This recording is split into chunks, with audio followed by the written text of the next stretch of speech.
Seja bem-vindo a mais um episódio do podcast O Dono da Caneta.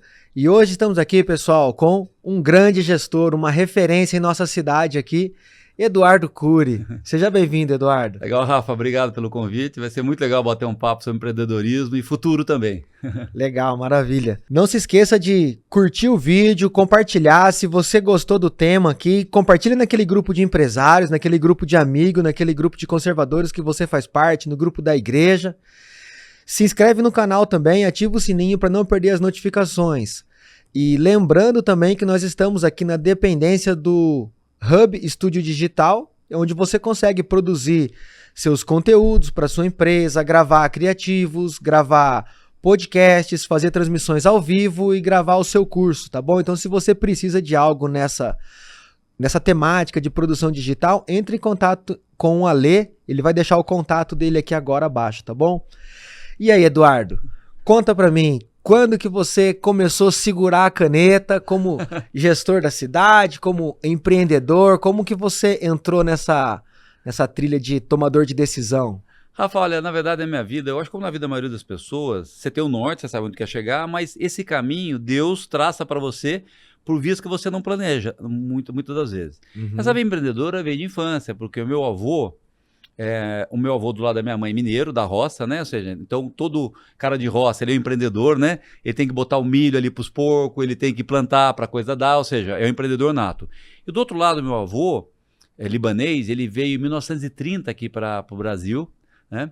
Num porão de navio, ele tinha 18 anos, a minha avó tinha 17 e um bebezinho de 1 ano. Meu tio Maurício Cury, que depois se tornou médico na cidade, até tem praça com o nome dele, né? Então o meu avô chegou, ele começou a vender com carroça, ele vendia laranja nas ruas, vendia depois tecido, né? Ele era o mascate, né? O ambulante, né? Tá. E isso em 1930. Bom, só para registrar, antes do meu avô, meu tataravô veio a São José no final do século XIX, 1888, quando Dom Pedro II vai até o Líbano, e no final do processo da escravidão, convida imigrantes do mundo todo, libaneses também, para vir trabalhar no Brasil. Então, o meu tataravô veio, né? Neme, né? Ele era meu tataravô. Mas eu conheço mais a vida assim com o meu avô, quando veio em 1930, porque eu tive contato com o meu avô e não com o meu tataravô, logicamente. Então, o meu avô foi empreendedor desde cedo, né? E meu avô nunca frequentou uma escola e falava 3 línguas, ele é autodidata. E ele botou na cabeça que o seguinte, é que todos os filhos e netos iam ser doutores. Doutor de maneira de dizer assim, ia fazer uma faculdade, né? Então, o meu avô, meus 2 avós foram grandes exemplos, né?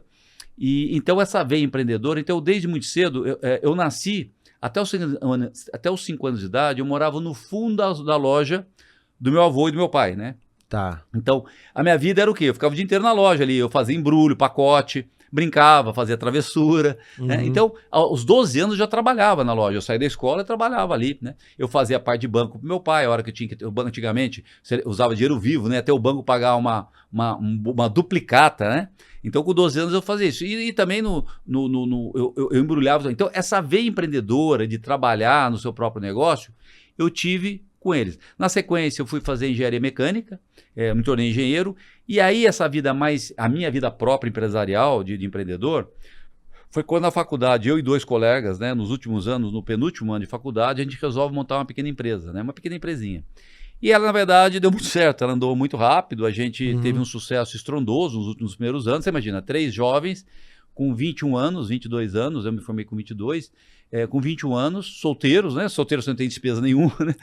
Eu sou casado, quem é casado sabe disso, né? Sim. Então, a gente montou e deu muito certo, a gente adquiriu estabilidade financeira eu adquiri estabilidade financeira muito rápida, e tive todo esse aprendizado com o empreendedorismo, com essa empresa, ela cresceu muito, ela chegou a ter, até quando eu era sócio, teve 200 funcionários, ela chegou a faturar 24 milhões por ano e tal, né? Isso na década de 90, no início dos anos 2000. Mas aí eu já fui para o setor público, me apaixonei pelo setor público e fui me desligando da minha empresa, na verdade. Essa veia empreendedora, eu fui para o setor público para ajudar a ensinar os jovens a ser empreendedores, né? Como prefeito e líder, e menos como empreendedor propriamente dito. Ah, entendi, perfeito. E na sua época que você trabalhava no banco lá, dinheiro e tal, tinha cheque já ou não? O pessoal trocava cheque? Tinha o cheque, né? Tinha o cheque, mas o dinheiro ainda tinha muito... Porque como era loja... Entrava muito em espécie, Era né? muito em espécie, entendeu? Porque o dinheiro circulava muito. Então, pagava as duplicadas com dinheiro, né? O cheque, geralmente, você Tinha cheque pré-datado, né? Uhum. Ficava ali, mas era um negócio interessante. Como deteriorou, Rafa e nossos amigos, como a confiança das pessoas entre elas deteriorou, né? Uhum. Nessa época, o meu avô tinha uma caderneta. Você deve ter, você é mais novo, a frase freguês de caderneta. O que é isso? Antigamente, você não assinava um contrato de financiamento, você nada, era na palavra. Então, o meu avô tinha uma caderneta, a espiral aquele araminho redondinho, e tava o nome lá, o Rafa era cliente. Então você pegava, por exemplo, meu avô vendia na loja dele, no começo, sabonete, pasta de dente, camisa, vendia tudo. Anotava lá Anotava e você pagava quando você podia. Você passava lá e pagava. E não tinha nenhum problema, né? Meu avô contava um caso clássico, quando começaram a vir as indústrias aqui no final da década de 50 e 60, a loja do meu avô começou em 1932, né? Tá. Então, 32 ou 33, eu acho que ele montou a lojinha dele. Ele ficava na calçada e passava um rapaz que ele não conhecia, porque a idade era pequena, e o cara olhava na vitrine e se apaixonava por um tênis, né? E o cara falava assim, não, eu não tenho dinheiro para comprar. Aí meu avô falava assim, você trabalha onde? Eu falava assim, eu trabalho na GM. Meu avô falou assim, pode levar. No fio do bigode. No fio do bigode. Porque meu avô falava o seguinte, se ele é uma pessoa para ser contratado pela GM, ele não vai sujar o nome dele, né? Levava, anotava, e ele no dia que recebia, ele vinha na loja com dinheiro e pagava. Era assim, e você tinha famílias, por exemplo, que tinha caderneta, uma conta de caderneta. Então meu avô mandava entregar sabonete, camisa, manda uma toalha de banho, manda não sei o que ela mandava entregar e buscava. E a outra coisa que eu tenho como exemplo do meu avô desse empreendedorismo, né, que vocês têm isso como valor muito forte, meu avô nunca dizia não tenho. Então, por exemplo, ele contava essa história. Não só ele contava, amigos dele me contavam também. Então, por exemplo, na maioria, chegava uma pessoa e falou assim, olha, o seu Fuad, o senhor tem guarda-chuva cor-de-rosa? Cor-de-rosa hoje é comum, mas na época... Sim, era raro, né? Ele falava assim, tenho sim. Eu só posso entregar à tarde, tudo bem? Ele falou, tá bom, à tarde eu vou entregar na sua casa. Ele pegava, ele e minha avó, na Siqueira Campos, na loja dele, é na Praça da Matriz. A rodoviária intermunicipal naquela época era ali, do lado da Igreja Matriz. Hoje ali é só uma rodoviária municipal. Tá. Meu avô falava pra minha avó, fica no caixa. Ele pegava as coisas dele, atravessava a rua, entrava no ônibus, ia na 25 de março em São Paulo e comprava 2 guarda-chuvas rosas. Ele falava assim, mas como se a pessoa queria comprar só um? Ele falava o seguinte, se essa pessoa, esse maluco veio e comprou, pode ter um outro maluco que vai ter também. Ele vinha, trazia à tarde, ele chegava e falava assim, tá aqui o guarda-chuva, o seu guarda-chuva. Ele nunca dizia não para o cliente. Lógico, podia ter um produto ou outro. Então, sim, mas eu não perdia negócio. Não, entendeu? Então, isso é um aprendizado, e ele era uma pessoa muito que confiava nas pessoas, né? Então, ele foi um grande exemplo para mim, e a minha veia empreendedora veio um pouco disso, de ser criado atrás do balcão e de gente que fala, se esforça, mesmo sem estudo. Meu avô não tinha estudo, em que pese ele deu estudo para todos nós, todos os filhos e netos se formaram, né? Mas ele falou, olha, você não precisa de estudo para vencer na vida, né? Então ele foi um grande exemplo de empreendedorismo. Então eu comecei a carreira nesse mesmo esquema seu aí, com 12 para 13 anos aí, fazia serviço bancário, era office boy na empresa da família. Mesma coisa. Ia lá depositar o cheque e o dinheiro que entrava na conta, e já levava um boletim lá para pagar, né? Uma conta de luz e tal, Exato. Já debita do dinheiro que eu tenho aqui, o que sobrar se deposita, para cobrir o cheque que dava no fornecedor. Eu era pequenininho, não sei se você lembra, os bancos antigos, o caixa era alto assim, né? Ficava assim, né? Então eu chegava, pegava o meu pai já dava os boletos com clipes e o dinheiro. Com clipes, era assim também. Eu chegava, colocava, mas na confiança, entendeu? Se ele podia falar, por exemplo, se o caixa tivesse uma fé, por exemplo, falar, não tá, então eu dava, ele dava para mim o comprovantezinho. O comprovante não tinha maquininha, era no carimbo, ele dava um carimbo no pago, né? E você voltava, eu voltava ali. Isso eu ia com o dinheiro na calçada, não tinha problema de ninguém roubar. Pegava a fila no banco. Exatamente, né? Inclusive, o meu sonho nessa época, tinha no Banco do Brasil uns ajudantes que tinham um aventalzinho azulzinho claro, sabe? Eu esqueci o nome dele, é um estagiário, né? Tá. Meu sonho era ser esse jovem. É o jovem aprendiz do Banco do Brasil. Tá. Que tinha um jalequinho azul claro, né? Com o símbolo do Banco do Brasil. O Banco do Brasil, naquela época, nossa, né? Era o máximo, status, né? Exatamente. Então eu ia lá e falava assim, puxa, eu quero um dia prestar essa provinha para ser... Inclusive um amigo meu, um colega meu foi, né? Ele acabou entrando. Eu não sei porquê. Eu não fui, mas eu fui guarda-mirim. Guarda-mirim, para quem não sabe, era uma entidade de São José que pegava as crianças, jovens, né? Hoje estaria tudo preso, viu? Porque você pegar um jovem para trabalhar, hoje... você dava uma fardinha para ele e ele ajudava, como um aprendiz, né? um aprendiz em um negócio, mas você tinha uma fardinha. Mas então eu prestava chamava um serviço ali, né? guarda-mirim, né? Guarda-mirim. Hoje a esquerda vai entrar e mandar na cadeia quem fizer isso. Mas Sim. veja bem, isso, você era obrigado a frequentar a escola.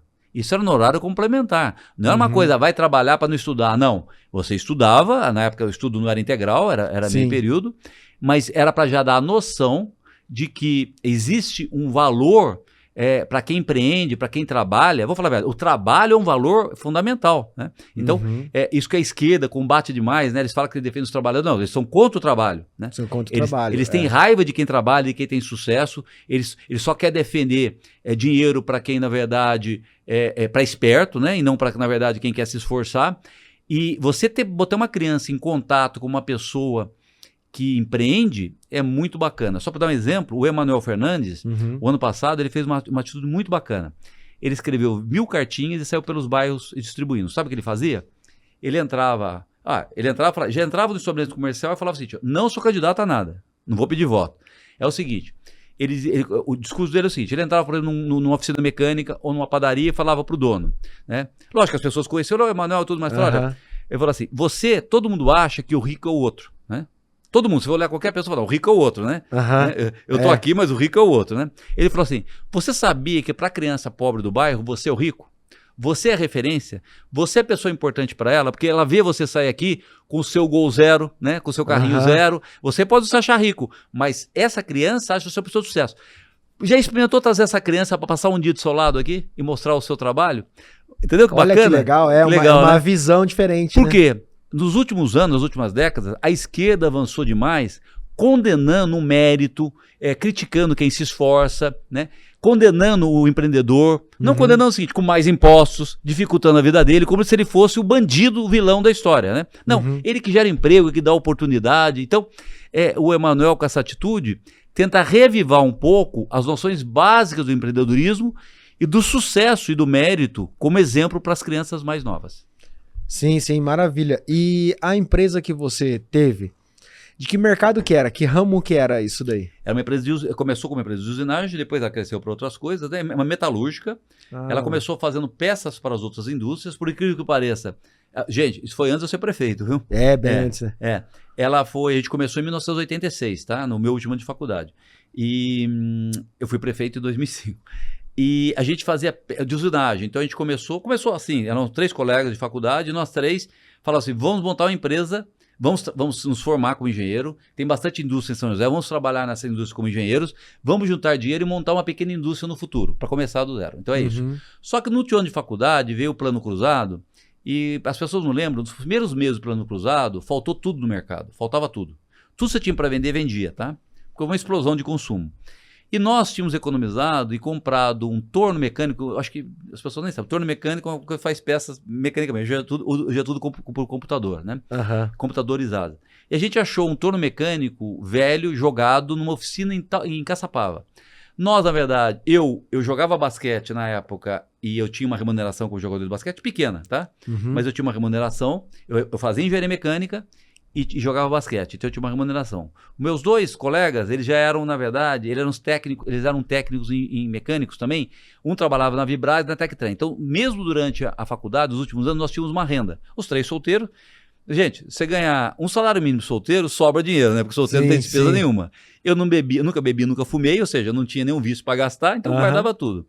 E aí, nós compramos, falando assim, vamos fazer o seguinte, vamos comprar essa máquina, a gente arruma ela, tá? A gente fazia engenharia mecânica, sabia mexer com mecânica, e daqui a 5 anos a gente começa a prestar serviço de usinagem para outras pessoas, tá? Só que no último ano explodiu o mercado e uma empresa falou o seguinte, ficou sabendo que nós tínhamos uma máquina em casa, né? E aí, inclusive minha casa tinha uma garagem bem grande, um salão grande, chamado salão, e nós botamos lá porque era um lugar que dava para guardar essa máquina. E aí uma empresa falou, olha, nós estamos sabendo que vocês têm uma máquina, nós estamos desesperados, né? Presta serviço para mim. Presta serviço. Aí o que aconteceu? A gente começou a prestar serviço, e aí um sócio ele sai da Vibraz e vai tocar a empresa, só que nós tínhamos que nos formar ainda, né? O segundo sócio, aí começou tão bem, a gente já compra uma segunda máquina, a gente vai lá e divide. A gente tinha ensinado, por coincidência, nossos 3 pais tinham muita resistência em você tomar muito dinheiro emprestado, né? Tinha dinheiro emprestado em banco. Então a gente foi e financiou a máquina com a própria loja em São Paulo, distribuidora, a segunda máquina, nova aí, né? Dividimos em 6 vezes, tá? a máquina. A gente tava vendendo muito e tal, né? E outra coisa, você imagina, 3 jovens, né? Um namorava, outro tava prestes a casar e eu não tinha namorada. Então, por exemplo, eu me oferecia, eu ficava no turno da noite. Então eu ficava de madrugada e pra mim é Normal, batata, ali, tranquilo, né? E aí a gente cresceu, em um ano a gente passou de uma máquina velha para 4 máquinas, tá? Então a gente cresceu muito, muito rapidamente com isso aí. E aí eu não podia, na verdade, eu estava fazendo estágio na Embraer e estava fazendo meu trabalho de graduação na Embraer, né? Tá. Então eu não podia deixar a Embraer, porque senão não terminaria o meu trabalho de graduação. E aí o que aconteceu? O meu chefe, ele foi muito bondoso comigo, ele sabia que a empresa estava indo bem e tudo mais, ele falou, Eduardo, faz o seguinte, você pega os dados, tá certo ou não? Fica mais 3 meses, pega os dados, você deixa o seu estágio na Embraer para tocar a sua empresa, tá? Isso, gente, com 21, 22 anos, tá? E ia me formar no final do ano. Com a faculdade estava tudo em ordem. E ele falou, e você leva os dados e você termina em casa o trabalho de graduação. Porque o importante você estar aqui é pegar os dados, tá? Qualquer coisa você me liga e tudo mais. Foi muito generoso comigo. Eu fiquei mais 3... Meus 2 sócios já estavam na empresa, que eu estava faturando muito, estava ganhando muito dinheiro, fazendo muito dinheiro. Gente, fazendo muito dinheiro para uma empresa. 3 jovens, né? Sim, uma empresa sim, pequenininha e tal. Pra gente era uma festa, né? Sim, era hoje não é nada, mas pra gente era muito dinheiro, né? Entendeu? Porque eu tinha uma moto, né? Porque eu tinha uma moto, né? Que eu comprei no consórcio, né? Com o dinheiro que eu tinha como jogava basquete, né? E aí, no final do ano, eu já estava comprando um golzinho, ou seja, né? Então, estava indo bem. E aí, ele foi muito generoso comigo, né? O Bonini, né? Ele chegou, inclusive, ele chegou a vice-presidente da Embraer, né? Depois de muitos anos, Eduardo Bonini. E ele era chefe de divisão do setor ali.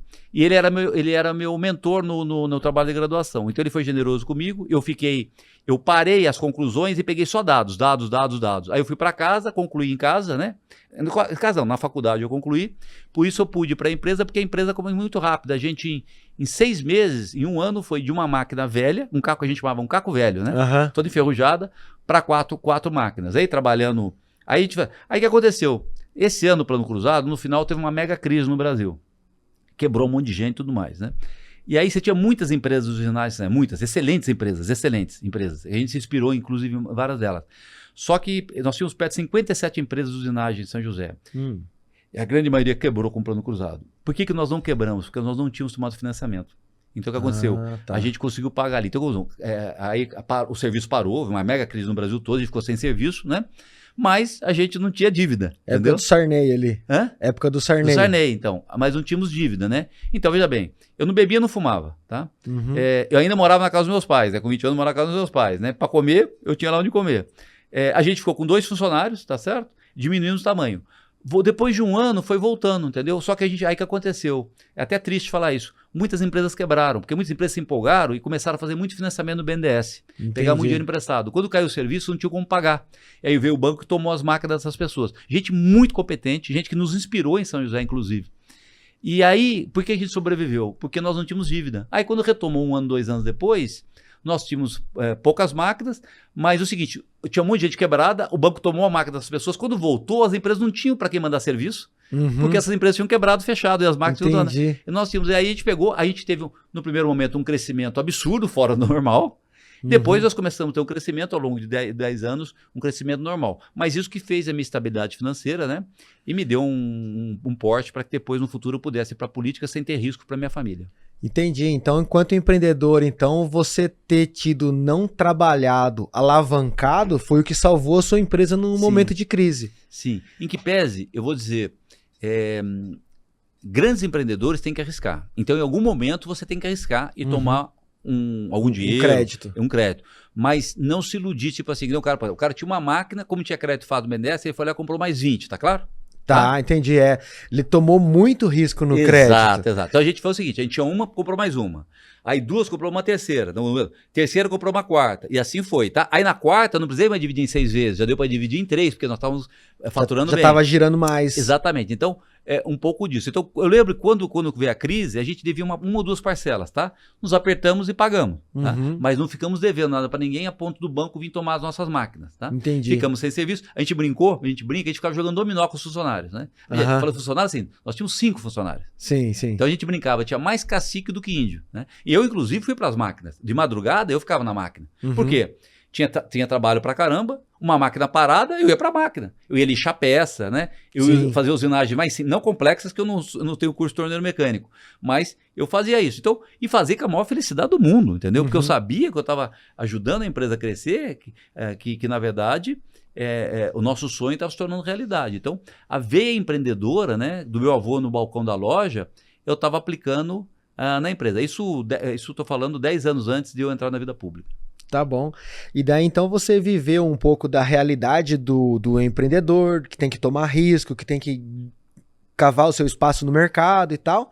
E depois você teve entrou para a vida pública e tal, e teve a felicidade de ser eleito, né? E exerceu 2 mandatos como prefeito da cidade, que é o cargo executivo. É o similar ao diretor da empresa, ao presidente, alguma coisa, o tomador de decisão. Apesar que só em grandes empresas de capital aberto que tem essa questão de orçamento. Empresas menores não tem essa previsibilidade de orçamento e tal. Você vai gerenciando de acordo com as demandas, né? São muitas demandas concorrentes e você vai decidindo como que você vai alocando os recursos ao longo do ano ali. Mas conta pra gente um pouco como que é o bastidor da prefeitura, desse cargo do executivo, o quão diferente ou similar isso se encaixa, tipo, comparando o prefeito com o executivo de uma empresa. Olha, primeiro que no setor público é muito diferente do setor privado. Mas toda a experiência que eu tive no setor privado foi muito valiosa no setor público. Porque, legal. Por exemplo, quando o Emanuel ganhou a eleição, né, eram poucas pessoas, nós éramos 6 pessoas, mais ou menos, o grupo que queriam mudar a política em São José em 1992, tá? Um pouco, 91 mais ou menos. Aí ele sai em 92 e não se elege, mas prepara a candidatura dele para 96. Nós éramos um grupo muito pequeno. Quando o Emanuel ganha a prefeitura, eu não imaginava trabalhar na prefeitura. Assim que ganhou a eleição, no dia seguinte, ele falou: Eduardo, você vai para a prefeitura. Eu falei: não, eu não vou para a prefeitura, eu estou com a minha empresa, minha empresa tinha 10 anos, né? Eu tava, pra você ter uma ideia, eu tinha acabado de importar um carro caríssimo, né? Um carro caríssimo, né? Porque eu estava realmente solteiro, né? Solteiro. Eu era feio, solteiro, tá certo? Só que eu era muito esforçado e tudo mais. Falei, eu vou comprar um carro... Tinha um negócio de sucesso na Exatamente. mão, você vou podia dar um prêmio que pra mim comprar um carro importado. É. E comprar um carro importado, a Manuel falou: Eduardo, você tem que ir com a prefeitura. Eu falei: não, Manuel, poxa, mas o leite das crianças, embora eu não fosse casado, né? É um jeito de falar, né? Lá. Ele falou: não tem ninguém. Você do nosso grupo é o único desse grupo aqui menor que tem experiência no setor privado. Você imagina, eu tinha 30 anos mais ou menos, tá? 96, 33 anos, né? E aí o Emanuel falou: eu era do grupo único de experiência privada, porque o Emanuel era do INPE, do setor público, a Juana tinha trabalhado na prefeitura, o Liberato, o grupo original era todo do setor público, né? A Quintina era médica de saúde da prefeitura, o Carleal era diretor do INPE. Resumindo, o grupo principal... Você era o único que tinha um pouquinho de experiência da vida iniciativa empreendedora. privada ali. Eduardo, você tem que ter. Aí eu falei: tá bom, então vou fazer o seguinte, você nomeia chefe de gabinete, ele me nomeou na chefe de gabinete, e eu ajudei a montar as equipes, junto com a Juana, né? E com o Emanuel, logicamente. Como a gente não tinha um grupo grande, nós não tínhamos muita gente para levar para a prefeitura. Para você ter uma ideia, tinham 250 cargos na prefeitura para trazer. Hoje já são, sei lá, acho mais de 500, 600. É toda uma hierarquia que você tem que encher de pessoas ali, né? De pessoas e aquele grupo de 6, 4 anos depois, quando o Emanuel ganhou a prefeitura, nós estávamos em 40. Olha, o grupo todo nosso que ganhou a prefeitura é 40. Você tinha 250 cargos para preencher. Só tinha um jeito, você tinha que convidar servidores de carreira, porque eles manjam muito, né? Sim. Confiar na gente, porque eles estavam vindo da gestão do PT e eles estavam desacreditados, que o PT, na verdade, trouxe um monte de gente de fora, incompetente, teve casos de corrupção, né? Trouxe o pessoal de São Bernardo aí. Exatamente. Então o servidor falou: não quero trabalhar com gente, com político e tal. Quando a gente chegou, a gente começou a entrevistar. Então nós entrevistamos vários e começamos a montar as equipes. Então eu fiquei 3 meses como na chefia de gabinete, sem estar nomeado, sem receber R$1, só para ajudar a montar as equipes. Quando acabou, eu falei: Manuel, eu tô indo embora. Eu falei: não, você não pode ir embora, porque você ajudou a montar as equipes, você conhece todo mundo, você tem que ficar para ajudar. Eu falei: pois eu não me preparei para isso. Falei: não, tudo mais. Aí, muito bacana, um sócio meu, né? Eu falei: não posso, porque eu meu ganha-pão lá, eu trabalho lá, eu me licenciei 3 meses. Aí meu sócio foi muito bacana, meu ex-sócio, ele falou assim: Eduardo, o que vocês estão fazendo para a cidade é fantástico, a nossa contribuição é ceder você. E me cederam por 6 meses. Entendi. Então, 6 meses. Aí eu fiquei 6 meses nomeado para iniciar o governo Emanuel. Na verdade, aí 6 meses, eu estava me enganando. No fundo, eu já estava me apaixonando pela vida pública, e prefeitura, ajudar a mudar a cidade, com o Emanuel, que é uma coisa fantástica, a Juana, né? Grandes quadros que tinham ali. E eu, na verdade, eu falava que ia voltar, Mas sem eu saber, meu inconsciente já estava apaixonado pelo setor público. Mais de 6 meses virou um ano virou 2, tá certo ou não? E, na verdade, eu me tornei sócio de capital, né? Eu não tinha salário, porque eu não estava trabalhando na empresa, eu não tinha uma retirada, mas era sócio de capital. Sim. Nessa época, um sócio já tinha saído, né? Nós estávamos em 2 só, eram 3 colegas de faculdade, estávamos em 2. E eu fiquei com 50% da empresa durante alguns anos. Depois, na verdade, como eu me apaixonei pela vida pública, eu sempre falei para o meu sócio, ele é um cara muito correto, falei assim, olha, fica a empresa para você, né? Me paga o dia que você puder, não tem problema, entendeu? Não tem sentido, eu estou na vida pública, com todo respeito, né? Eu me sinto mal, né? Aqui, ele fala, não, é minha contribuição com a cidade, né? Minha contribuição com a cidade. Porque aí você pode, ele falava, você pode perder a eleição, mas vai voltar. Como é que, nessa época eu já estava namorando, em 98. Minha filha nasceu em 2000, tá certo? 2001 nasceu a Giovana, né?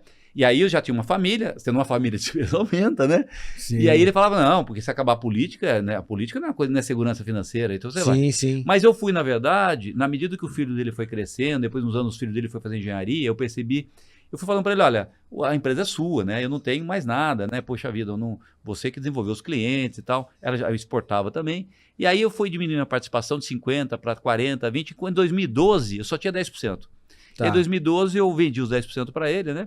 Na verdade eu não vendi, foi o seguinte, nós tínhamos adquirido um bom número de imóveis quando a empresa estava bem, era da empresa. Tá. Então eu saí, eu fui ficando com os imóveis e ele ficou com a empresa, entendeu? Então, Entendi. porque como eu estava na vida pública, eu não queria ter nenhum negócio que conflitasse com a prefeitura. Tá. E um negócio, por exemplo, né, ia dar problema, né? Você imagina uma denúncia, um fiscal vai lá, entendeu? A oposição. Então eu falei, imóvel não tem problema, porque o imóvel fica parado ali, paga os impostos direitinho. Eu fiquei com os imóveis, uma parte dos imóveis, ele ficou com a empresa e aí ele tocou a empresa. Em 2012 eu tinha, no final, quando eu estava saindo da prefeitura, eu só tinha 10%, né? Tá. E aí eu peguei, mas só de capital. Pra você ter uma ideia, eu passei vários anos sem pisar lá, sabe? Entendi. E não pisava, e na verdade eu só não vendi porque o meu sócio era muito bondoso. Não, fica aí. Fica aí, né? Então, ele era muito generoso comigo, mas era porque também uma admiração que ele tinha pelo Emanuel. Ele falava, eu não vou tirar o Cury daí, porque o Cury pode ajudar você, ajudar a cidade. E ele falava, eu não posso ajudar a cidade. Então, a forma de ajudar é ceder o Cury para ajudar você, Emanuel. Mais ou menos assim. Entendi, legal, bacana. E aí, como que funciona os bastidores lá? Funciona assim, eu sei que o vereador, ele tem o gabinete dele, tem 6 pessoas ali no gabinete. E o prefeito, ele tem as secretarias que tem que colocar liderança, tem equipes, tem carreira e tem o gabinete do prefeito também. Quantas pessoas que tem no gabinete do prefeito? Como que funciona essa hierarquia, esse organograma? Olha, isso mudou muito ao longo do tempo, inclusive o nome. O Felício fez uma grande modificação, ele trocou o nome das secretarias. Então, eu posso estar falando, eu vou falar o nome antigo delas, eu nem sei isso, o nome novo. A ideia é o nome antigo mesmo.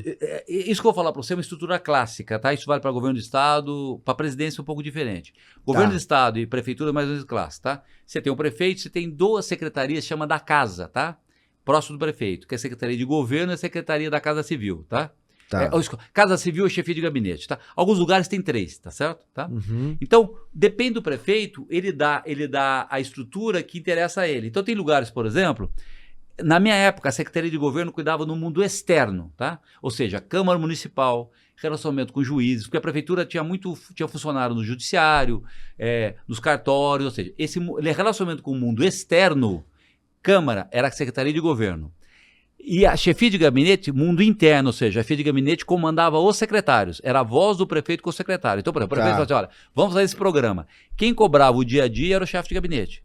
Porque o prefeito não tem condição de despachar com todo o secretário todo dia. Então, um secretário vai, eu quero um recurso a mais para fazer conserto de uma ponte. Então, ele vai até o chefe de gabinete, o chefe de gabinete faz um filtro, né? O meu chefe de gabinete era fantástico, era o Carlos Santana, faleceu há pouco tempo, um gênio, né? Ex-diretor do INPE, uma das pessoas mais inteligentes que eu já conheci na vida. E ele, aliás, eu estava falando para você da teoria da singularidade, lembra? Ele que me deu o livro, ele entrou no gabinete como prefeito, falou, Eduardo, dá uma lida nisso, né? E foi quando eu tomei pé da teoria da singularidade que a gente estava comentando antes de começar aqui.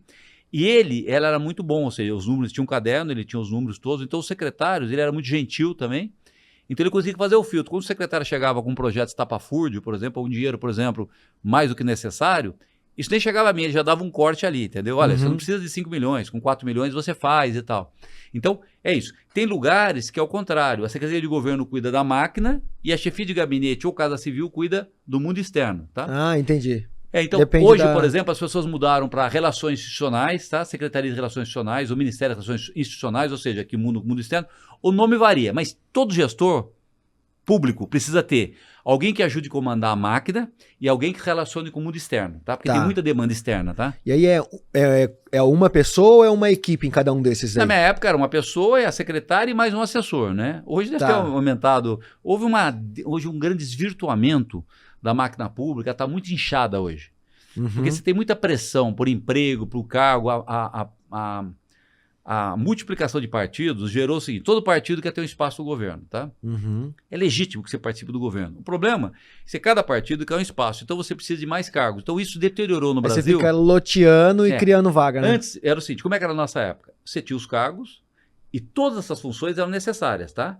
Você permitia, falava, você tem alguém com esse currículo, eu aceito. Mas você não inventava um cargo para a pessoa ficar sem fazer nada, tá claro?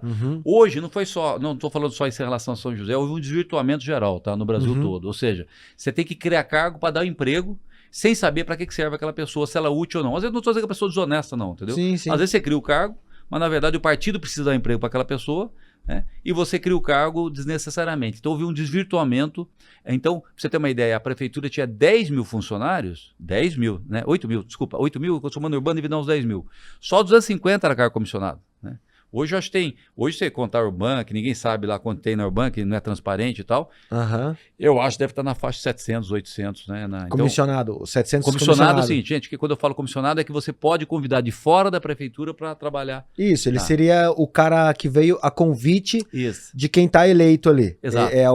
Em que pese também, muitos cargos que você pode trazer de fora, você opta por alguém de carreira. Por exemplo, 1/3 dos meus secretários eram de carreira.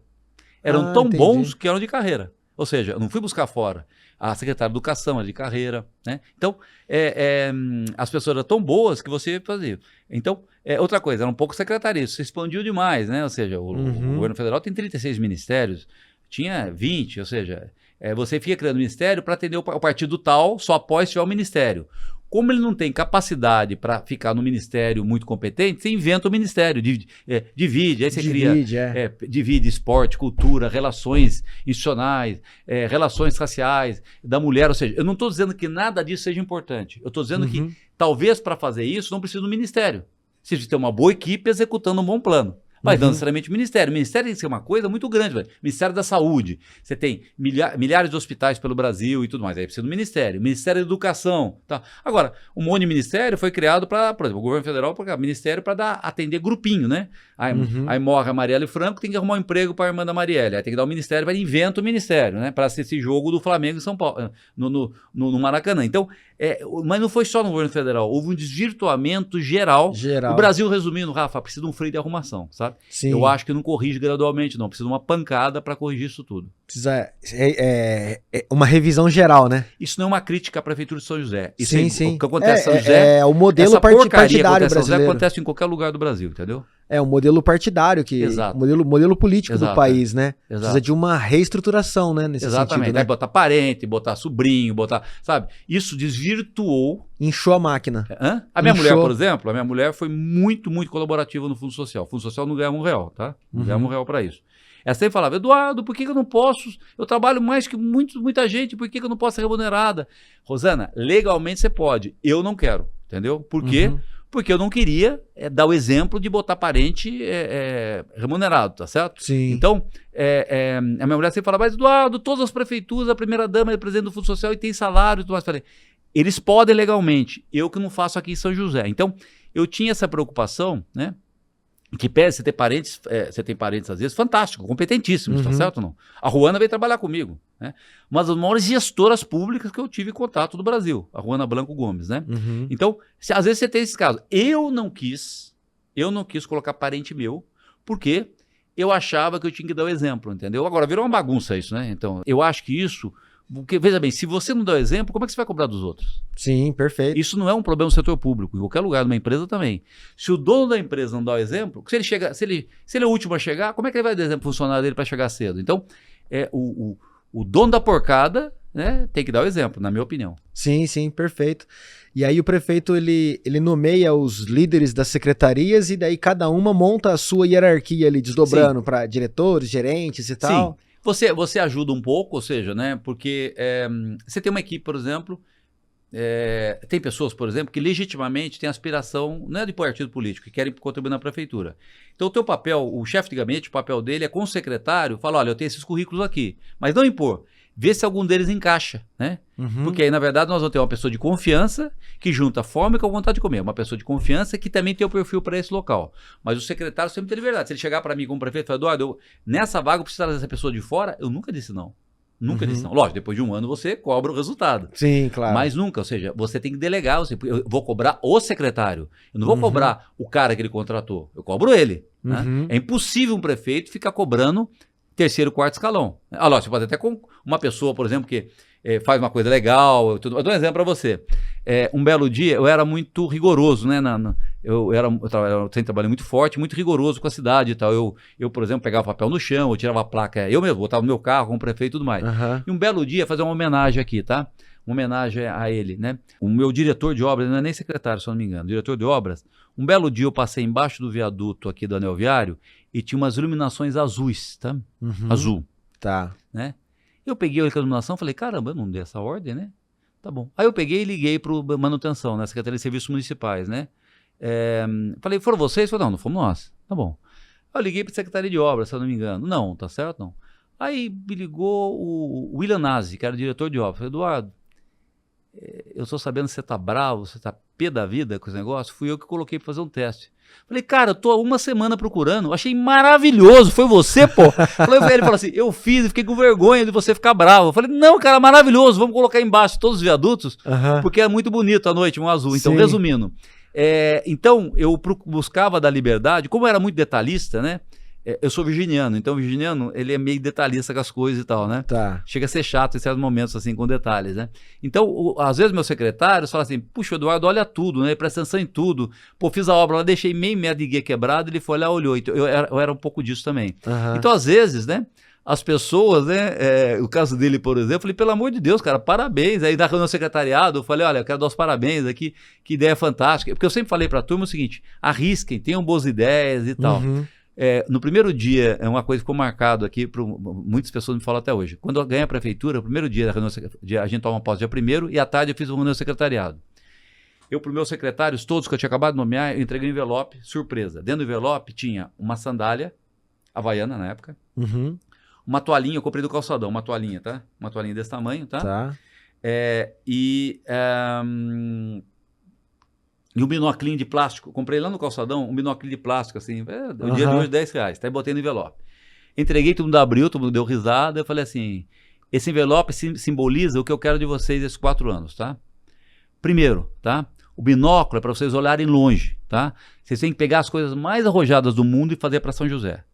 Olha longe, tá? Não se preocupa com coisas banais. Eu vou avaliar vocês se vocês fizerem grandes coisas para São José, tá? A toalhinha, tá certo? Dizer o seguinte, vocês vão ter que trabalhar pra cacete mais, desculpa a palavra, vocês vão ter que trabalhar muito e mais do que eu, tá? Eu trabalho muito, né?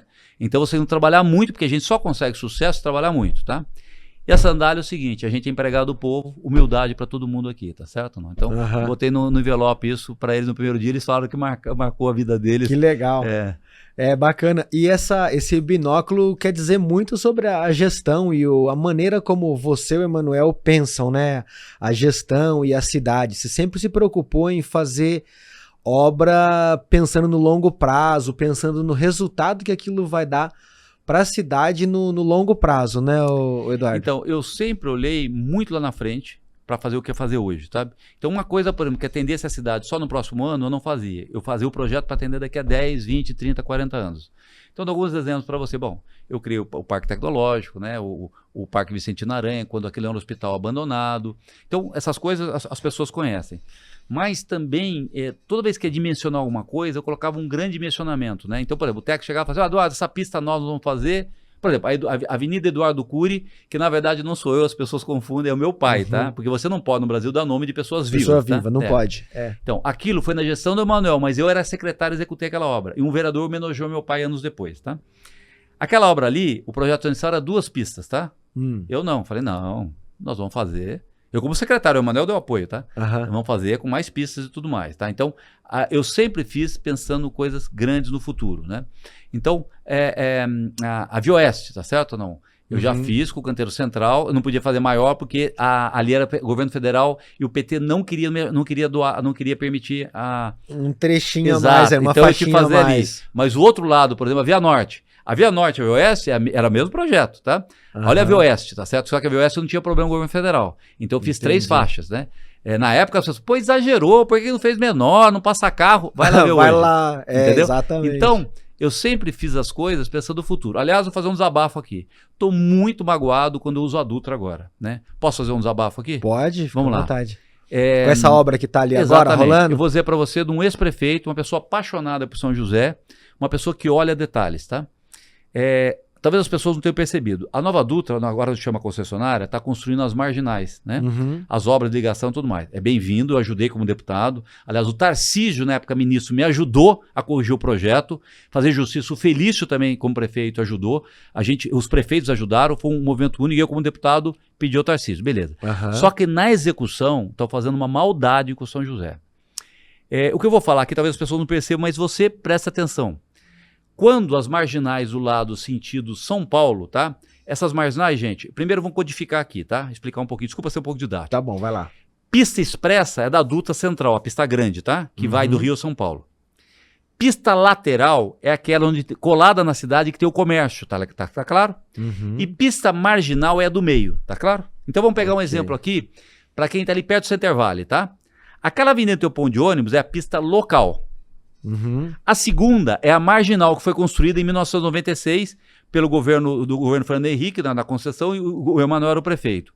E a pista expressa é que passa ali, tá claro? Tá. Quando foi construída há 30 anos atrás, Emanuel prefeito, eu secretário Reis, nós exigimos, tá, que ela fosse feita com um padrão visando o futuro. Então a pista marginal tem 2 faixas de acostamento. Há 30 anos atrás. Nesse exato momento, eles estão fazendo as pistas do outro lado, tá?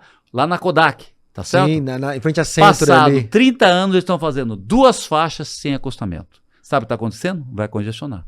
Ou seja, isso é de uma maldade, tá? E aqui eu não vou fazer acusações. Sim. Quem fiscaliza está sendo omisso, tá? De cometer um crime com São José. Se há 30 anos atrás nós exigimos uma pista com 2 faixas e um acostamento, como é que 30 anos depois, com um volume de carros muito maior, você faz uma pista menor, tá? Isso o que aconteceu, na verdade. A Dutra está fazendo o lado dela, tá? Sim. Ela está fazendo a parte grande que interessa a ela, que é a pista expressa. E cabe à cidade brigar para que a sua parte. Sabe o que vai acontecer na prática? Já está congestionando. Eu, por exemplo, vou para Brasília toda semana, vou para o aeroporto de Guarulhos. Na volta, já está parando. Ou seja, em que pese ser justo, a obra não está terminada. Mas já olhei, né, não, já está pronta essa parte. Não vão alargar, tá? Então, você tem que entrar para chegar... Vamos dizer, qual a entrada... São José tem várias entradas. Vamos dizer, qual a entrada principal? Do anel viário, tá? Então, para que você esteja me entendendo, tá? Para você que vem do Rio de Janeiro e vai entrar no anel viário, você pega uma marginal com 2 faixas no acostamento. Tá legal? Isso. E já é pouco hoje, construída há 30 anos atrás.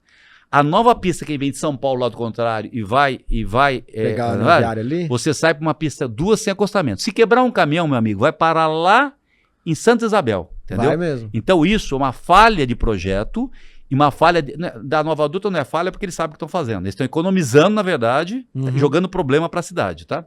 Eu vou dizer para você, morador de São José de Jacareí. Você vem de Jacareí para São José, já tem que pegar a marginalzinha, a pista local no começo. Nem pista marginal, porque não existe.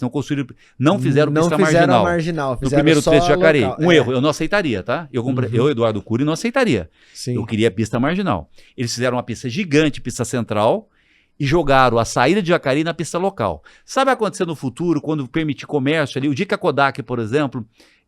a Kodak já não existe mais, ou seja, quando ali, por exemplo, sair um shopping e tudo mais, vai parar tudo aquilo e não tem para onde ir. Então, resumindo, eu sempre olhei muito à frente na cidade. Hoje, na verdade, não tem mandato. Então, eu machuco meu coração como ex-prefeito, mas não posso fazer nada.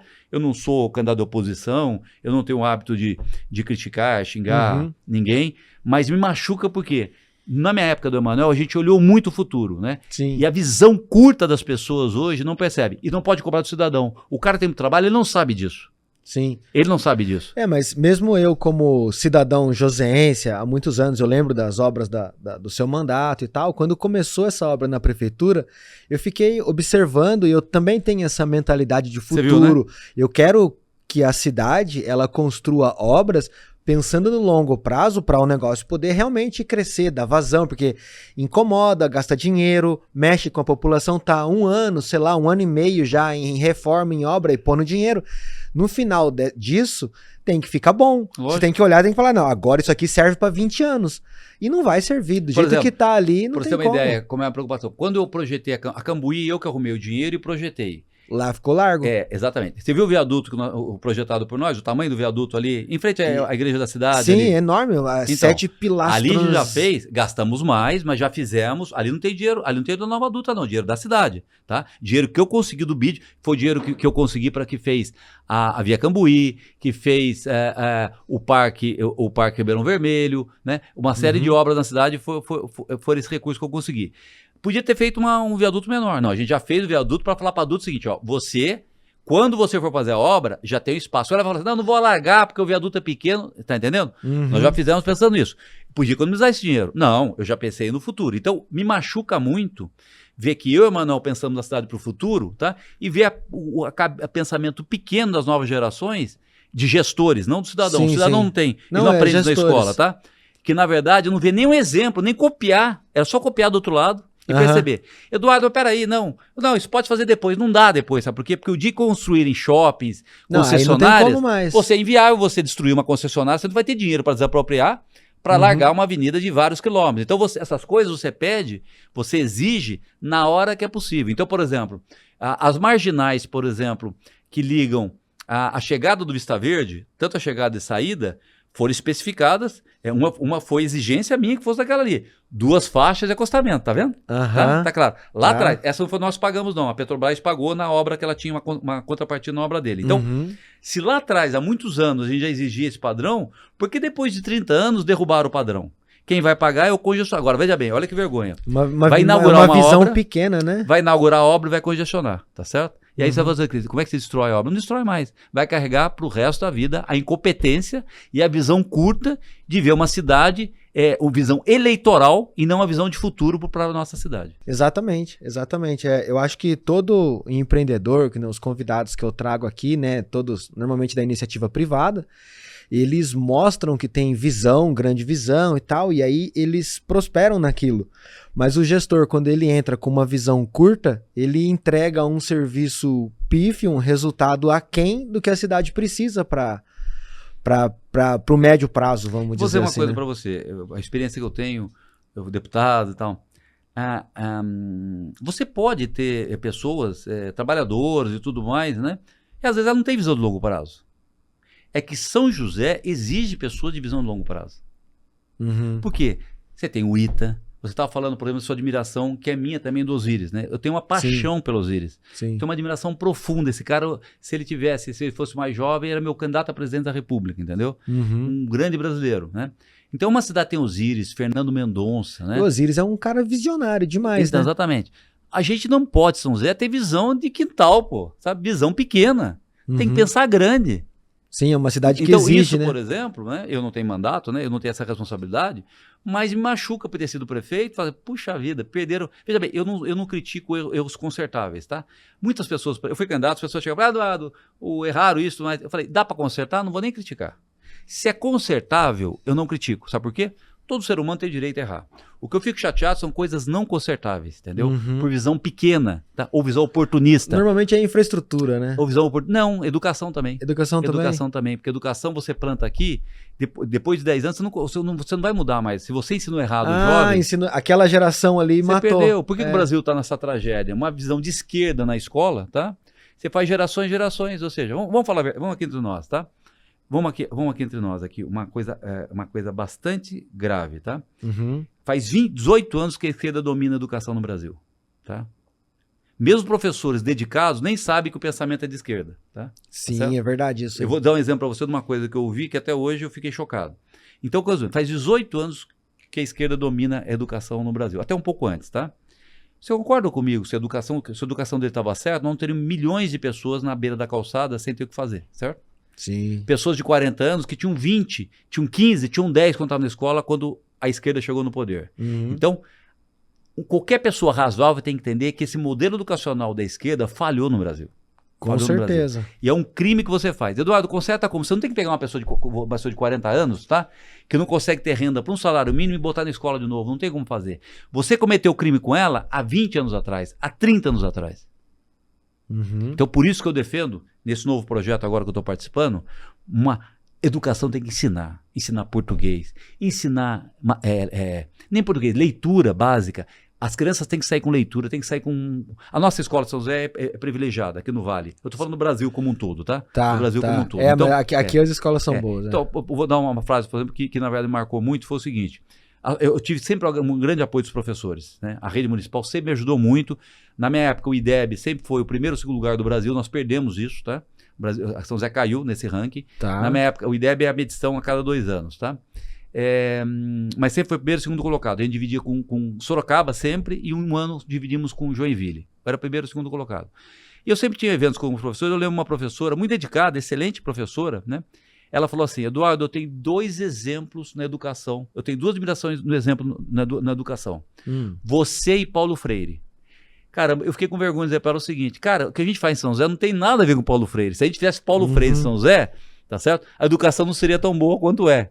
É que ela não percebeu que eu e o Emanuel não introduzimos Paulo Freire na educação. Sim. Nós introduzimos o mérito, nós introduzimos o respeito ao professor, tanto é que a gente cantava o hino uma vez por semana na escola, ou seja, os valores que a gente discutiu na escola de São José, e diga-se de passagem, nem só o Emanuel. Eu usufruí dessa época aí, eu cantava o hino, hasteava a bandeira, hino nacional, isso todo nem dia só de sou o manhã. Emanuel, isso veio da década de 70, São José sempre teve esse valor de uma escola diferenciada. Então, essa professora não falou por mal. Ela acha realmente que Paulo Freire é uma referência, né? Sim. Ela não entendeu que a educação em São José deu certo. 95% dos professores acham que Paulo Freire foi uma coisa boa pro Brasil, o cara fundou o país. Aliás, o seguinte, uma coisa bem simples. Eu falo aqui para um professor de loja, de matemática, tá? Se Paulo Freire é patrono da educação e a educação no Brasil é trágica... Use a sua lógica para concluir algo. Ou ele não é o patrono, ou não é trágica. Tem que então, usa a lógica, né? A proposição, né? Se nós usamos, eu não estou nem dizendo que usamos, estou dizendo, se diz que ele é o patrono, se a educação no Brasil foi fundamentada em Paulo Freire, tá certo? E a educação no Brasil é uma vergonha no mundo, nós somos 65º em leitura, 6º em matemática, né? Ciências por aí também. A educação é trágica, tá? No Brasil. Se ela é trágica e vocês dizem que isso é fruto de Paulo Freire... Tire suas conclusões. Tire suas conclusões. Então, aliás, como diz o senador Rogério Marinho, meu amigo, ele diz o seguinte: se tem um título bem dado, é Paulo Freire ser o patrono da educação no Brasil. Ele é patrono dessa tragédia, onde condenamos milhões de pessoas a não conseguirem sair de programa de transferência de renda, porque não consegue gerar uma renda maior para o salário. Mesmo depois de ter gasto trilhões na educação, né? E não vou dizer para você... E não adianta, os nossos professores são dedicados. Eu sou testemunha disso. Sim. Os professores de São José dos Campos são dedicados, né? Aqui do Vale do Paraíba são dedicados. O problema é a formatação do Brasil. O trabalho que nós fazemos em São José é heróico, né? Perto do Brasil. Tanto é que São José é uma cidade diferenciada, o Vale é diferenciado em relação ao Brasil. Mas no Brasil, condenamos as pessoas à tragédia. E dou um exemplo para vocês aqui, para que as pessoas me falam. Aliás, uma coisa que estou estudando nesse momento. Todo mundo deve falar que Sobral é um exemplo de educação. Sobral no Ceará. Tá, sim, é verdade. Exatamente. Eles falam. Um exemplo. Eu não estou criticando o fato de ser exemplo, não, tá? Tá. Eu vi agora um ranking há um mês atrás que me deixou chocado. Depois das capitais, Sobral é uma das 10 cidades mais violentas do país. Alguma coisa está de errado nisso. Não está combinando, né? Se você tem umas melhores educação do país, não é um ano não, hein? Sobral é dito, eu não conheço o sistema de Sobral, né? Mas acredito que sim. Se Sobral é há 20 anos um exemplo de educação, e depois disso, ela é uma das 10 cidades mais violentas do país, uma coisa de errado. A conta não fecha, né? Onde estão essas crianças todas? Entendeu? Ou seja, ou nós estamos medindo errado o que é o sucesso, o que é uma boa educação, né?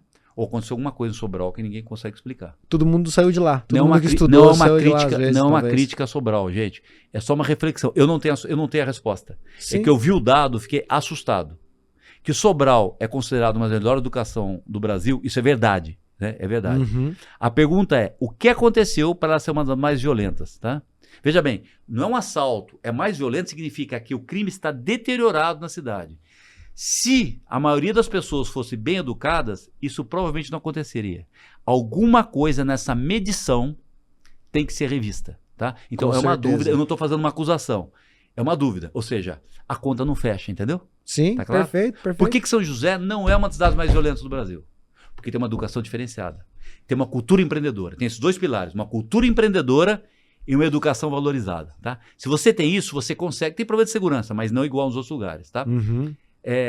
A falta de oportunidades, a falta de visão empreendedora e a falta de uma boa educação é fator direto para a violência também. Não é só isso, mas é fator direto para a violência. Então, um local dito como um santuário da educação, né, não pode ser a mais violenta do país. Alguma coisa está errado, talvez, é um palpite, eu não quero fazer uma acusação. Talvez essa medição do que é uma boa educação esteja errada no Brasil. Sim. Nós estejamos me dando Entendi. valor para alguns parâmetros equivocados e não medindo corretamente, tá claro? Sim, Tá? sim. E se a gente fez isso, se pode ter feito esse erro em Sobral, nós podemos estar fazendo esse erro em vários lugares do Brasil. Ou no país inteiro. Em Né? São José eu tenho orgulho pelo seguinte, porque independente do medidor que você usa, tá? Os melhores IDEB na minha época era de São José. Mas independente, faz de conta que tem um indicador, tá? Como a cidade tem uma qualidade de vida muito acima da média, tá? E tem uma falta de cultura empreendedora e tem um baixo nível de violência, tá? Você fala, puxa vida, aqui nós podemos dizer, não é na minha gestão, ao longo de décadas tem sido feito, de vários prefeitos, tem sido feito dever de casa, tá? Em São José. Em outros lugares, alguma coisa está errada. Alguma coisa está errada. Não, brasileiros, tá? O Bolsa Família paga igual tudo quanto é lugar, né? A educação, o gasto per capita é quase igual, é bem parecido em vários lugares. Não tem sentido você ter um lugar onde estão há 30 anos na miséria, né?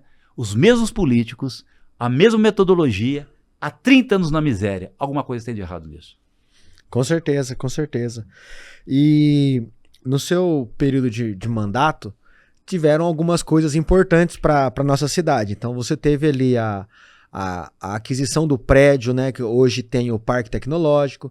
Você fez também aquela grande licitação de ônibus, né, onde modernizou o transporte público na cidade, que eu lembro que a gente andava de ônibus antigo, ônibus velho, e depois começou a ter ônibus novo para fazer transporte. Tinha o passe, né, que era um papelzinho, depois passou a ser o cartãozinho, que daí integrou. Aí o você Vale Escolar e o Vale Transporte era um papelzinho. Era um papelzinho, era era igual um selo, né, de carta, assim.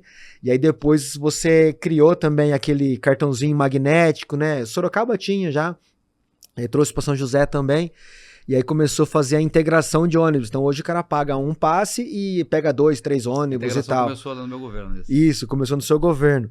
Então tiveram alguns marcos importantes no seu governo e que a gente vê que a cidade usa até hoje. O COI, por exemplo, também foi passado 600 quilômetros de fibra ótica, que proveu essa infraestrutura para um único centro de visibilidade ali. E controle da cidade. E controle da cidade, exatamente.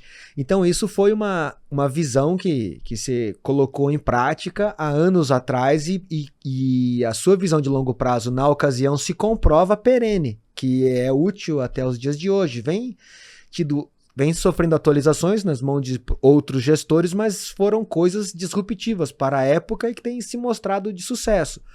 E hoje, daqui para frente, assim, qual que seria a mentalidade ou o impacto? Qual que é a visão dos próximos anos que o senhor tem para a cidade ou para o país? Até antes de começar, nós estamos batendo papo ali, né? Uhum. A gente já está viajando, eu e ele viajando, pensando longe aqui, sobre tecnologia. Primeiro, essa visão vanguardista que a gente teve, eu e o Emanuel lá atrás, né?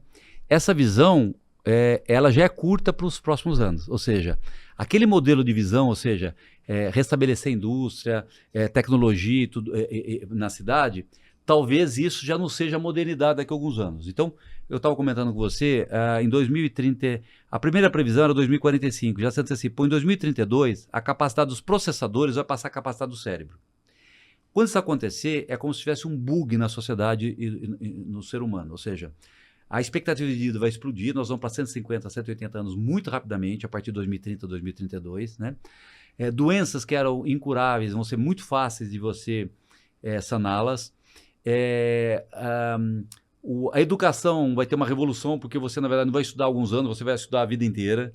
A saúde, os tratamentos vão ser muito revolucionários, ou seja, você vai ter a partir de 2032 a capacidade, inclusive, do cérebro ter uma ajuda de um processador, né, no próprio cérebro, substituir o próprio cérebro, como já tem testes hoje em dia. Então, isso tudo vai mudar a sociedade como a gente vê ela hoje. Sistemas de transporte provavelmente serão muito disruptivos, né? Todos os veículos na rua serão autônomos, sem motorista. Então, por exemplo, eu sou crítico, falei na campanha, mas na verdade a população não entendeu dessa forma, eu respeito, tá? Mas acho tacanho o modelo de transporte que estão fazendo, fazer contrato de 20, 15 anos, 20 anos, sendo daqui a 10 vai mudar tudo. Ou seja, é ridículo você achando que só o elétrico é a novidade. O mundo vai mudar, vai ter carro voador daqui a 10 anos, 15 anos. Você vai fazer um contrato com uma coisa caríssima, né, que a tarifa não paga. Aliás, eu estou repetindo o que eu falei na campanha, então não é nenhuma novidade, eu não estou fazendo uma crítica nova. Certo. Uma tarifa que não paga, caríssima, porque hoje o ônibus elétrico ele é muito caro, né? Quem vai pagar isso? A falta de transparência está fazendo quem pague é o orçamento e não o usuário, né, na passagem, para um negócio que vai estar obsoleto daqui a 10 anos, entendeu? Então, é uma besteira, né? Em vez de fazer uma coisa, uma evolução gradual, né, olhando esse mundo futuro, não. Então, eu, na verdade, qualquer decisão hoje de futuro, você tem que olhar que em 2030, 2032, o mundo vai ser completamente diferente do que nós estamos hoje. O fato de viver 150, 180 anos, quem logicamente conseguir segurar até lá, né? Vai fazer com que todos esses modelos educacionais, de saúde, de previdência, vão para a lata de lixo. Você vai ter novos modelos. Porque essa sociedade foi formatada para primeiro ver 40 anos, 50 anos, 60 anos, hoje 70, 80 anos, né? Então, nós estamos condicionados a seguinte, olha, nasço, aprendo, trabalho um pouco e descanso. Não, isso vai mudar completamente. Você vai fazer tudo, você vai estudar, trabalhar ao mesmo tempo, porque você vai viver 150, 180, 200 anos, 250 daqui a algum tempo, né? Porque a capacidade da tecnologia de, por exemplo, substituir um coração, substituir uma perna, substituir seu próprio cérebro, vai ser uma realidade em 2032. Aliás, o Elon Musk falou, daqui a 3 anos, nenhum médico vai operar melhor do que um robô, daqui a 3, 4 anos. Eu tenho 2 filhas estudando medicina que se formam daqui a 2 anos. Eu falei para elas, se preparem para também inserir o seu conhecimento de tecnologia, porque talvez vocês não vão ter que cortar alguém com bisturi para fazer uma cirurgia. O robô faz isso, mas você vai ter que programar o robô e saber o que ele está fazendo, né?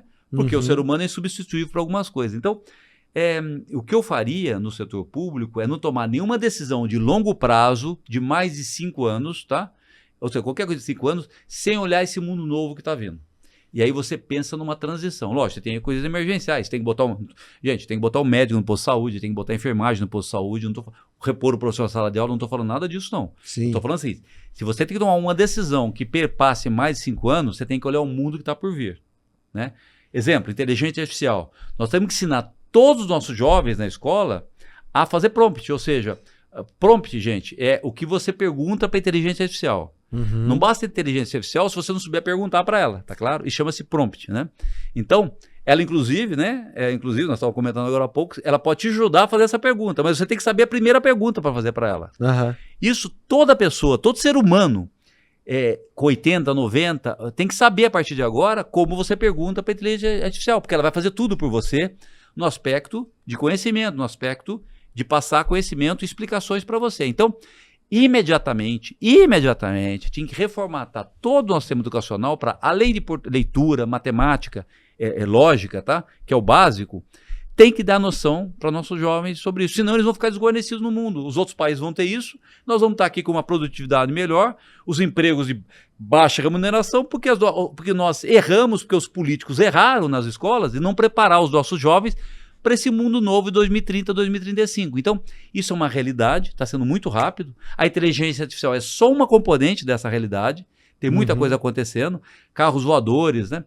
Por exemplo, provavelmente, você de alguns anos não vai ter operador de telefonia, porque vai estar tudo conectado no satélite. No próximo, já está em teste o Starlink, cada celular ligado direto no satélite, não mais numa torre. Então, eu estou citando alguns exemplos para dizer da mudança que o mundo vai ter. Um carro autônomo, por exemplo, o Uber, você vai pegar no aplicativo, vai parar um carro de 1 ou 2 lugares, né? Depende, porque não vai ter carro de 5, se na verdade a maioria das pessoas usa 2. Então vai ter um carrinho menor, elétrico, autônomo, você vai botar o pé na rua, ele vai parar e você vai entrar nele. Então, você está entendendo? Todo modelo de transporte vai se modificar. Então você não pode fazer um contrato de 15, 30, 20 anos, você vai ficar refém, pagando uma empresa, de uma coisa do mundo que não vai existir. Então, eu faria o seguinte, né? Que nem eu fiz com o Parque Tecnológico, ou seja, faz o presente, mas pensando no futuro, poder fazer a migração. Lembra que eu falei das minhas filhas? Toda vez na hora do almoço eu falo, papai tem muito orgulho, daqui a 2 anos, a Giovana esse ano se forma em psicologia, a Lorena Luiza em 2 anos médicas. Eu falei, olha, o mundo de vocês no médico e de psicologia não será igual dos anteriores. Então vocês continuem se dedicando na escola de vocês, mas olha para esse novo mundo, porque provavelmente você não vai operar mais uma pessoa. O robô vai fazer isso. Giovana, provavelmente vai ter ajuda da inteligência artificial para interpretar as dores de uma deficiência cognitiva, de um TDAH, de uma ansiedade, está aumentando muito, né? Então, o que eu faço com as minhas filhas, que eu desde pequeno, eu sempre fiz quando estava na prefeitura e como deputado. Eu não consigo fazer uma coisa, mentir para as pessoas, fazer uma coisa que parece uma boa coisa para ela por 1 ano, mas depois de 2, 3 anos estou obsoleto. Eu sempre fiz coisas que pudesse no futuro ter uma melhora da vida das pessoas. E acho que todo governante deveria fazer isso. Se não sabe, se não tem isso, não tem problema. Traga pessoas competentes do seu lado. Logicamente, uma pessoa eleita não tem. Às vezes a formação dela era uma pessoa honesta, talentosa, mas ela não tem essa visão. Traga pessoas que tenham essa visão para te assessorar, para preparar a sua cidade, seu estado, seu país para esse novo mundo. Perfeito, perfeito. E para quem não tem muita noção de como que isso está acontecendo no presente, um exemplo é essas fórmulas que tem do tirzepatida, da semaglutida, né, do Ozempic, Mounjaro, que já está impactando no mercado, né? Então, essa evolução, vou pegar aqui as canetas emagrecedoras, tá? Nasceram com uma pesquisa para diabetes e descobriram que ela tinha um efeito fantástico sobre emagrecimento, ou seja, perda do apetite. A primeira, que era uma revolução, o laboratório virou bilhões, rapidamente lançaram uma segunda mais evoluída, já lançaram uma terceira. O Mounjaro, que é a febre do momento, já tem 2 medicamentos que estão sendo lançados agora, mais modernos que o Mounjaro, e vai sair o comprimido, não a cadeta injetável, né? Que é mais cara, mais difícil. E a patente do Ozempic caiu ano que vem, ou seja, vai despencar esse valor. O que está acontecendo na vida das pessoas? Não é só emagrecimento, toda a economia está mudando, porque isso está fazendo uma queda do consumo de carboidrato. Carboidrato é energia que dá peso, né? Proteína, então, resumindo, está tendo um reacendimento. Lembra uma época que o pessoal condenava a carne? Não pode comer carne, não pode comer gordura. Ou seja, as pessoas hoje estão percebendo que a proteína é necessária. E com essas canetas emagrecedoras, baixando o consumo de carboidrato. Então, caindo as ações de empresas que têm alimentação por carboidrato, subindo ações de empresas de proteína. Depois, o que está acontecendo, eu vi um estudo nos Estados Unidos, uma hipervalorização de ações de academias de ginástica, né, academia de treinamento, vendas de bicicleta, né? E, por outro lado, queda absurda do consumo de álcool entre jovens. Porque na medida que você melhora o seu peso, sua autoestima vai lá para cima. Quem que, na verdade, não ficou contente de estar na balança, caiu 1 quilo, já fica animado, já quer acordar mais cedo. Então, conclusão, queda do consumo de álcool, né? Então, isso vai fazer uma revolução na economia também. Então, todo gestor público ou privado tem que entender o que está acontecendo e mirar no futuro, né? Na economia do futuro. Se você investir num negócio, por exemplo, que tem vida curta, você vai quebrar a cara. Então, você citou um exemplo, por exemplo, das canetas. Outra coisa, gente, por que é possível uma grande evolução do conhecimento e da descoberta de novos medicamentos para emagrecimento, como outras drogas também, né? Aliás, uma semana auspiciosa, uma grande evolução para câncer também, para pessoas permanentemente com deficiência, né? Com paraplégicos e tudo mais, grande notícia. Porque com os processadores com enorme velocidade, enorme capacidade, os testes para você fazer pesquisa, eles são muito mais rápidos.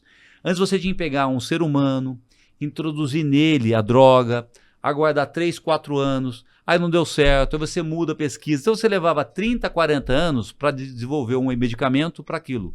Hoje você faz isso em 6 meses, porque você tem processadores que o computador simula tudo isso. Um exemplo aqui de São José, todo mundo sabe, é a Embraer, né? Antigamente, para você projetar um avião, você demorava muitos anos, né? Eles falavam que o projeto 10 anos, Você mais ou fazia menos. o mocap de madeira. Exatamente. Então, os projetos eram no lápis, na lapiseira e tudo mais.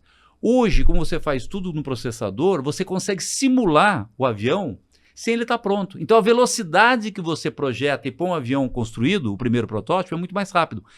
Vale a mesma coisa para química fina, para medicação e tudo mais. Então, quando eu falei aqui na questão dos processadores, a base de tudo isso é a velocidade que os processadores estão evoluindo. Porque inteligência artificial é processador trabalhando em bilhões de vezes, né? O conceito de inteligência artificial, ele não é novo. Não. Mas a capacidade de processamento das máquinas atuais evoluiu num nível que viabilizou o acesso disso da grande população. O que é inteligência artificial? É um CI, ou seja, um semicondutor cheio de informação que você fica testando ele todo o tempo. Você põe uma informação nova, ele adquire o conhecimento dos seus hábitos, ele vai e testa, vai e testa, vai e testa. Se você tem processadores muito potentes, você aumenta a velocidade disso. E você treina a inteligência artificial. A inteligência artificial ele é um processador que precisa ser treinado. Se você tem um processador com mais evoluído, né, mais potente, você faz com mais rapidamente. A inteligência artificial é fruto de processadores potentes. Então, essa revolução no mundo, a inteligência artificial é só um subproduto dessa mudança que o mundo vai ter. Então, um governante, um vereador, um prefeito da menor cidade, um governador, um presidente, ele tem que estar de olho no peixe ou do gato. Ele tem sim que tapar o buraco da rua, ele tem sim que botar o médico no posto de saúde, ele tem sim que comprar o remédio para a pessoa, a dipirona para a pessoa pegar ali. Mas ele tem que olhar o que está acontecendo com o mundo, porque senão o seu povo, as pessoas que são seus patrões, vão ficar para trás desse mundo competitivo, desse novo mundo competitivo que está por vir. Legal, perfeito, Eduardo. Maravilha, agradeço a sua participação aqui, essa visão da mudança dramática que a humanidade vai experimentar nos próximos anos aí e a atenção, né, que os gestores da iniciativa pública e privada devem ter com toda essa mudança que está vindo. Você fica desatento, você estabelece aquela visão de 10 anos para o teu negócio, só que daqui 5 anos o seu negócio já vai estar lidando com um mercado diferente, né? Aí não... Tem que estar de olho no peixe ou do gato. E para finalizar, deixou um ensinamento que um prêmio Nobel disse há uns 2 meses atrás, para todo mundo. O que cada ser humano precisa hoje é viver 5 anos. Depois de 5 anos, está garantido, entendeu? Mais ou menos, lógico, é arrojado o que ele falou, sim. Você vai ter casos diferentes, mas ele não está todo errado não. Ele falou, olha, se cuide para viver 5 anos. Depois de 5 anos não depende mais de você. Você vai ter uma vida prolongada pela tecnologia. Perfeito, Eduardo. Deixa eu te falar, você já usou várias canetas aí, já teve vários posts, já escreveu com caneta tinteiro já? Eu já ganhei, mas nunca escrevi, né? Hoje você vai escrever. Aqui, ó. Esse aqui é o nosso livro de presença aqui, o pessoal... Que legal! O pessoal sempre deixa uma mensagenzinha aqui, escreve o nome, a data, essa página aqui é a sua, tá bom? Legal. Aqui eu vou você tem te dar a caneta aqui, ó. Legal. Aí você posiciona ela assim, ó, e mete bronca aí. Né? Aí, ó. Aqui do lado de cá. Aqui? Aí,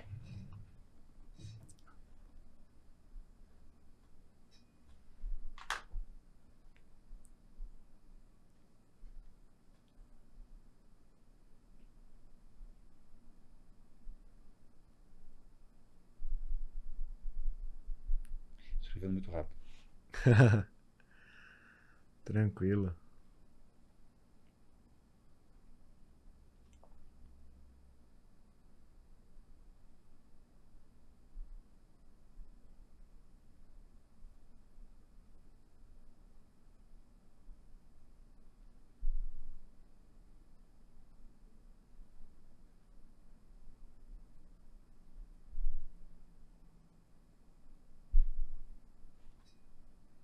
Hoje é 17? 16. 16. Legal. Perfeito, maravilhoso, Eduardo. Muito obrigado pela presença. E onde que o pessoal te encontra aí? Qual que é o meio de contato? Legal. Primeiro, nas redes sociais, arroba Eduardo Cury, do Instagram, arroba Eduardo Cury Oficial, tá? Tudo junto. Me acharia. Eu estou em todas as redes, mas do Instagram, depois qualquer coisa as pessoas procuram, as pessoas vão lembrar de tudo. Eu continuo, eu trabalho de terça a quinta em Brasília. Essa semana eu estou aqui, porque é a semana do Carnaval.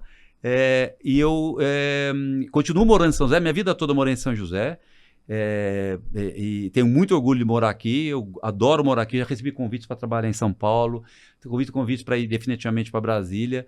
Não, eu continuo, eu amo essa cidade, eu amo essa região aqui e colaboro com Brasília, estou colaborando agora na campanha presidencial. Provavelmente devo ter um desafio também para mim em outubro, mas eu não abro mão de viver aqui, né? Porque eu tenho um grande orgulho da nossa região, do Vale do Paraíba, e acho que você não pode colaborar lá fora sem ajudar a sua casa. Então, primeiro, sua família, seu bairro, sua cidade, sua região, seu estado e seu país, nessa ordem. Perfeito, maravilhoso, Eduardo. Muito obrigado pela presença. Obrigado a você, Rafa. Pessoal, é isso. Mais um episódio aqui do podcast O Dono da Caneta. Tivemos aqui com Eduardo Cury, um grande gestor aí da iniciativa privada, da iniciativa pública. Compartilhou com a gente grandes ensinamentos. Se você gostou, não esqueça de dar o seu like, compartilhar esse vídeo, manda naquele grupo de amigos, naquele grupo de empresários, no grupo da igreja, no grupo de conservadores e vizinhos ali que você faz parte, tá bom? Não se esqueça também de se inscrever no canal e ativar o sininho para receber as notificações. Te vejo no próximo episódio.